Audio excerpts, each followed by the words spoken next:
નર્મદા જિલ્લાના એકતાનગર ખાતે આવેલા સ્ટેચ્યુ ઓફ યુનિટી દિવાળીની રજાઓ દરમિયાન પ્રવાસીઓ માટે આકર્ષણનું કેન્દ્ર છે।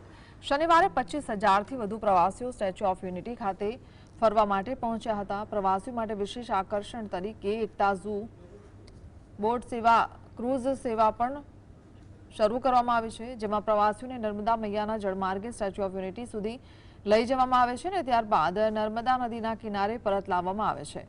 આશરે 2 કલાકની આ સફર દરમિયાન પ્રવાસીઓ બોટની અંદર સંગીત અને ગરબાનો આનંદ માણે છે, જ્યારે બોટના ઉપરના ભાગેથી સ્મૃતિરૂપ સેલ્ફી લેતા પણ જોવા મળે છે। એકતાનગર ખાતે ક્રૂઝ બોટ એક પ્રવાસીઓ માટેનું આકર્ષણનું કેન્દ્ર છે। આપ તસવીરોમાં જોઈ રહ્યા છો, આ એકતા ક્રૂઝ બોટ છે।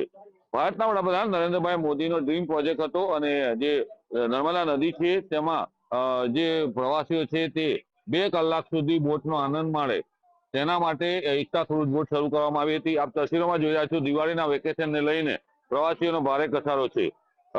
આ જે બોટ શરૂ કરવામાં આવી હતી, અહીંયા હજારો પ્રવાસીઓ દિવાળીની અંદર એકતા ક્રૂઝ બોટનો આનંદ લે છે।